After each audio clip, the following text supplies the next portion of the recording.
Hi guys, welcome. If you're new here, my name is Elaine, and on this channel I like to talk about bags from mid-range to luxury. And today I'm going to be talking about my Boston bags. So yeah, I've kind of purchased quite a few fairly quickly. I've found that I really enjoy the Boston bag style. But if you're curious, like I was, about the history of the term Boston bag, it refers to a bag that I think first came to prominence around the late 1800s, like 1890s. Of course, they originated in Boston.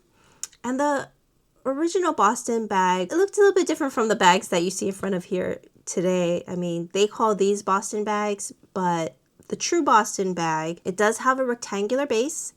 It's about a foot long, a foot tall, but it has short handles and it has sort of a clasp over the top. The sides of it comes up and it narrows a little bit. I think nowadays a lot of these modern bag makers use the term Boston bag for anything that's sort of rectangular, but it no longer tapers up near the top, nor are the handles short, which I'm happy because I mean, I don't like hand carry only bags, and so I personally would probably not be carrying a true Boston bag.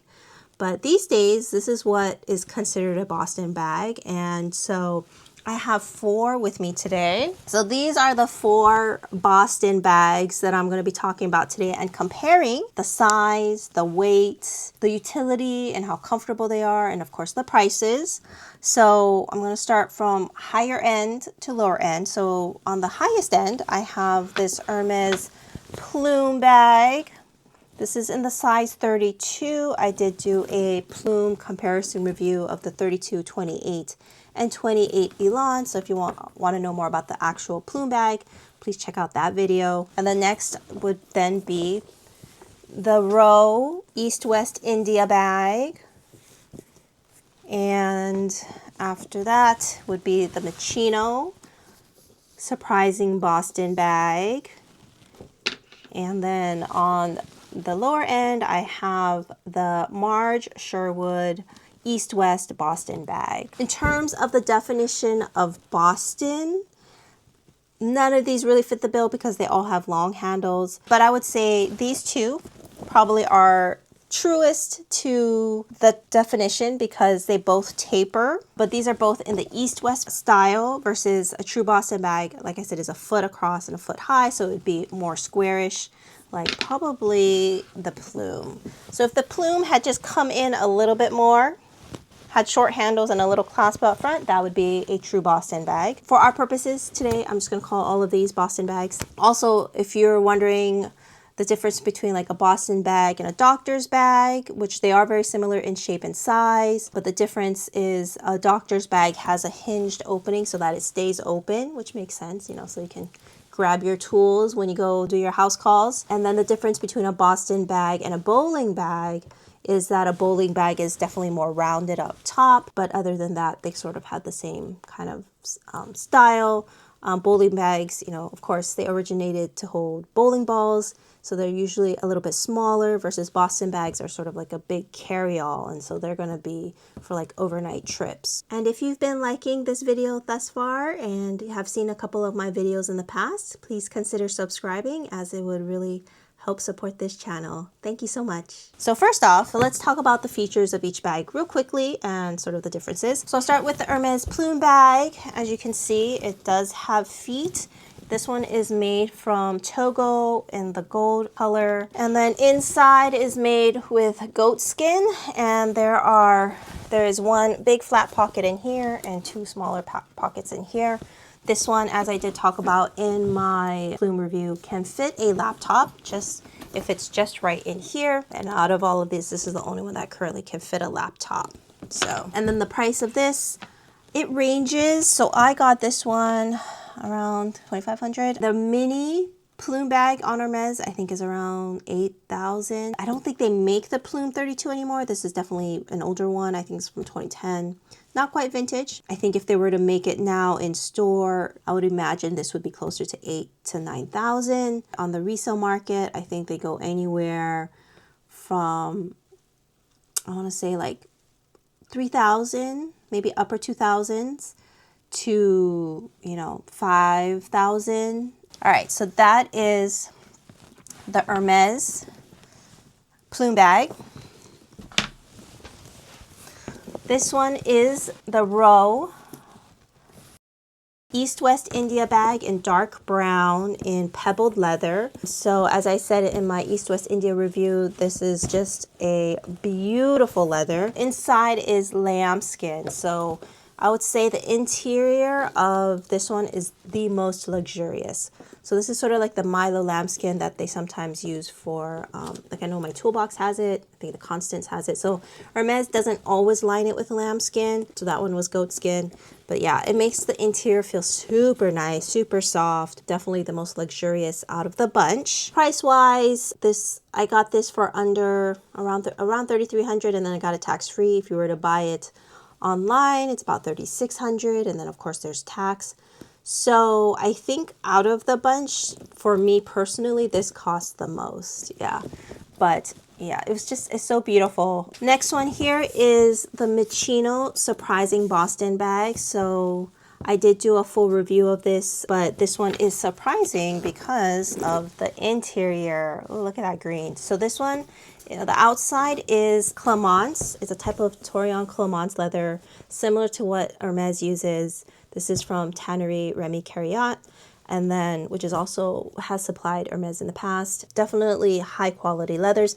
And then inside is a goat skin from another goat skin tannery that Hermes uses. I think it's called Aran. The materials on this is really nice.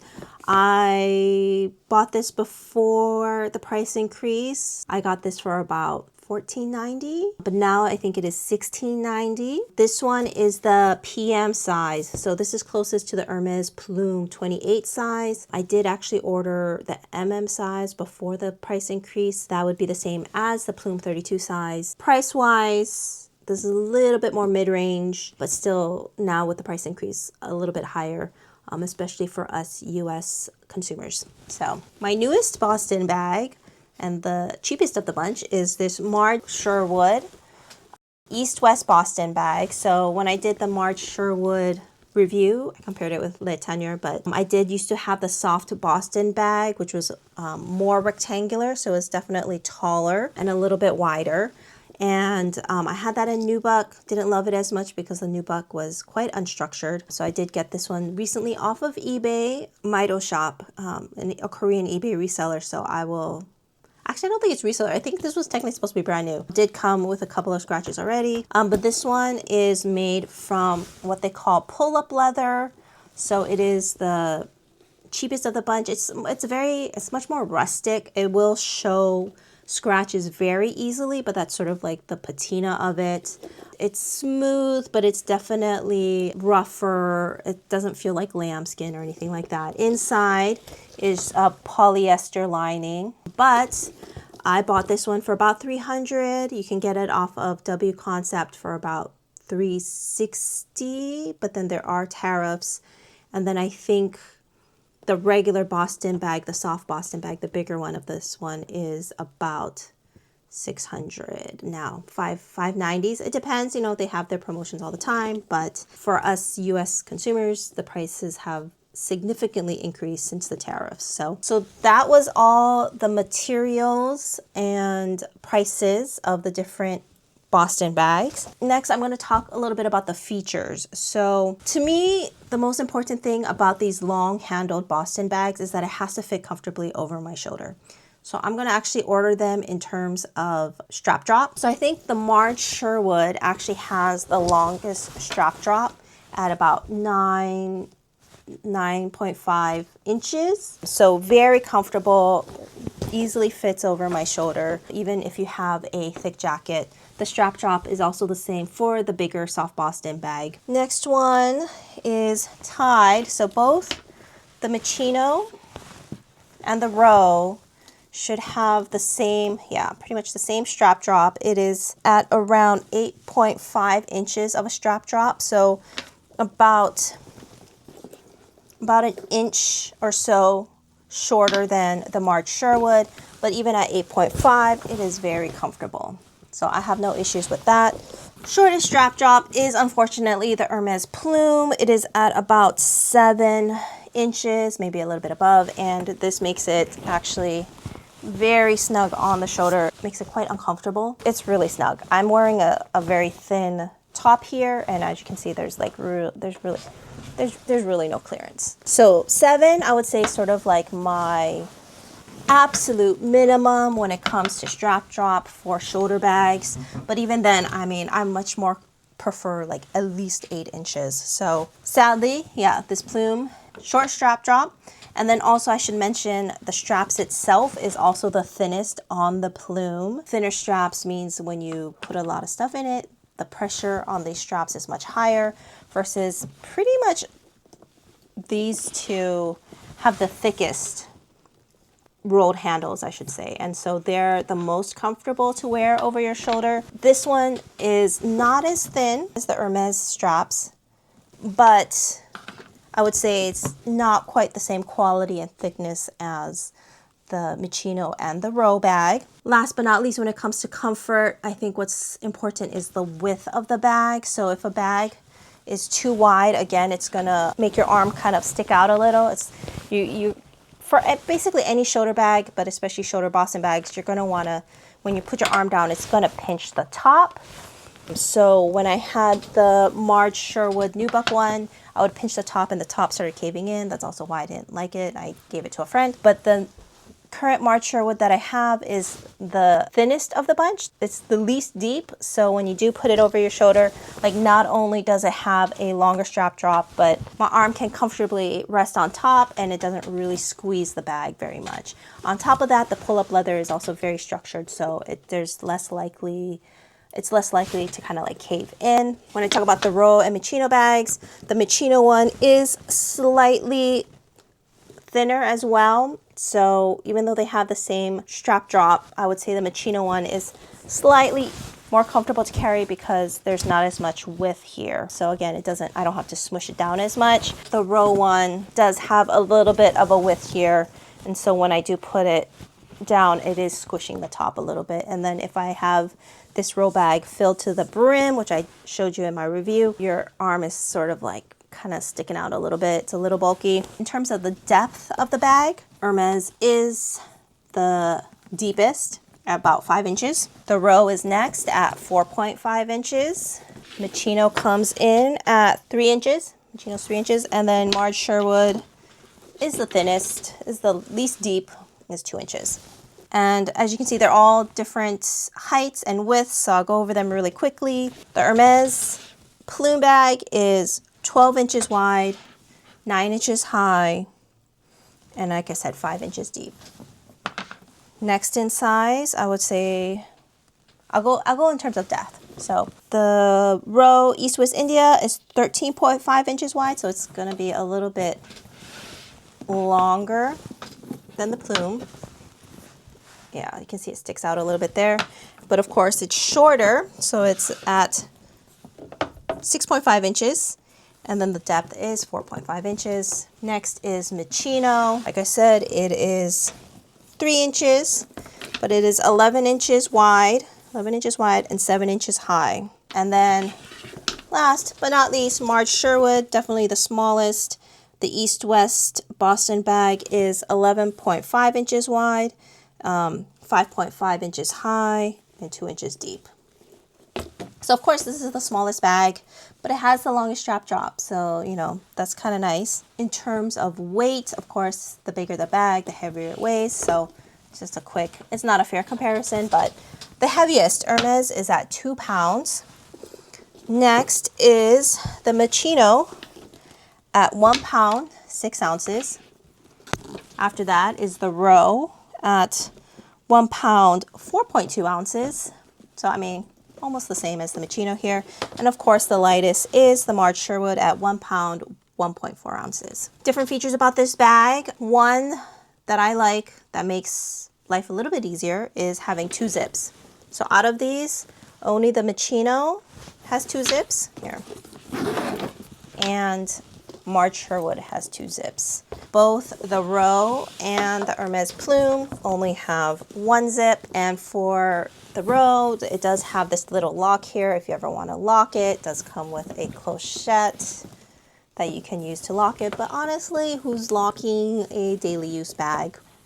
Yeah, I don't know. I mean, so honestly, it's probably more of a design feature. And then another thing that I like about these long-handled Boston bags is when they have a strap connector. So again, the Michino has the strap connector, as does the Margesherwood bag. Last but not least, feet. I do think feet are a nice addition to a bag. So the 2 that have feet are the Michino bag and the Plume bag. So both the Roe and Margesherwood do not have feet.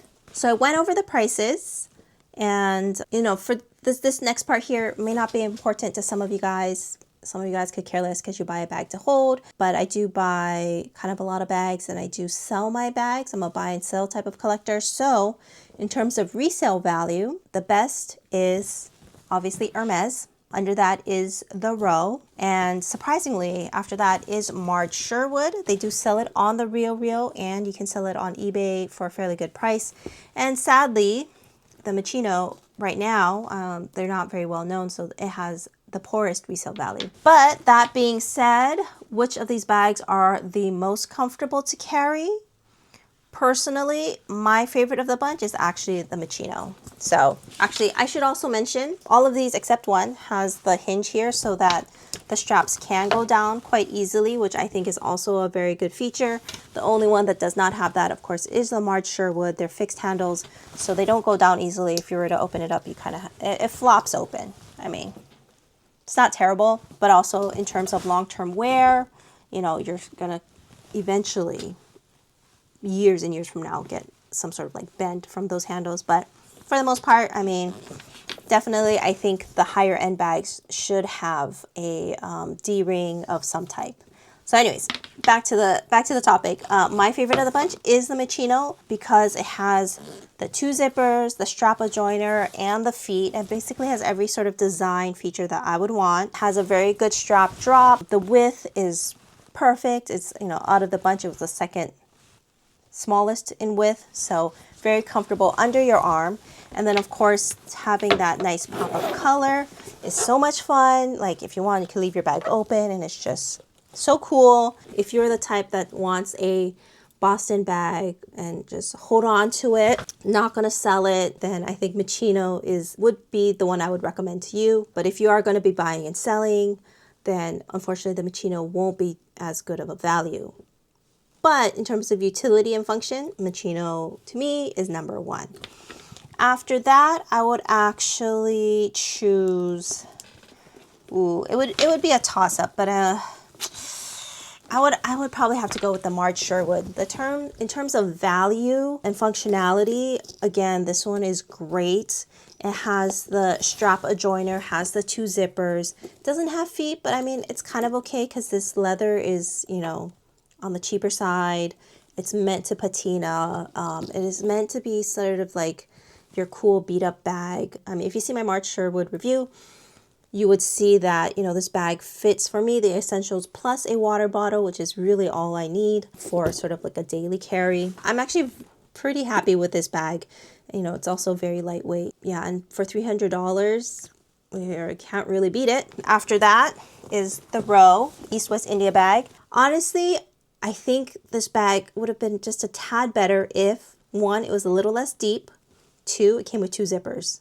And yes, I mean, for such beautiful leather, having feet or even just sort of like leather strips for it to rest on so that it doesn't, I mean, just 3 here in some sort of like cheaper material. I mean, it would have been nice because it is a fairly expensive bag and the leather is so gorgeous. Design wise, I actually really like the Roe because it's starting to have this little dip here, this little indentation, which I think is really cute. It actually does make it seem more like a Boston bag because it tapers. And actually, if you get the Roe India 10 bag, which is a crossbody and top handle bag, it has, that would, I would say, be the most Bostonian of the Boston bags because it is squarish in shape, you know, foot long, foot high. It has short handles and it tapers up the top. This East West India fits quite a lot. It's nice that it has lambskin. Of the two, of these two, I mean, I would go with the Michino if I wasn't thinking about resale value. And the bottom of the pile is the Hermes. Is that a surprise? Yeah, I mean these handles are too short. They're too short and they're too thin. They're not comfortable. It does fit a laptop, but once I put the laptop in, everything is so heavy. I mean, the bag's already 2 pounds, and these little handles here, they really kind of start digging in. So it's not comfortable. On all honesty, I'm pretty much ready to sell this bag. I hardly ever use it anymore. I used to use it a lot more as a computer bag, but then I was like, you know, am I using it because I feel like I need to get my use out of an Hermes bag, or am I using it because I really love it? And I'm pretty sure I'm using it because I need to get my, you know, cost per wear down. I need to get my use out of it. So out of quite a few of my Hermes bags, this is probably one of the most practicals in terms of actual usage. But of course, it would have been more practical if they had handles like this. Surprising or unsurprising, I'm going to rank Hermes at the bottom and Michino at the top. And these two fall somewhere in between. All right, thank you guys so much for watching. What did you think about these bags? I mean, which one would you choose as your top Boston bag? Which one do you think won the battle? I can tell you who lost. So, like I said, if you like this video, please consider subscribing. Otherwise, I will see you in the next one.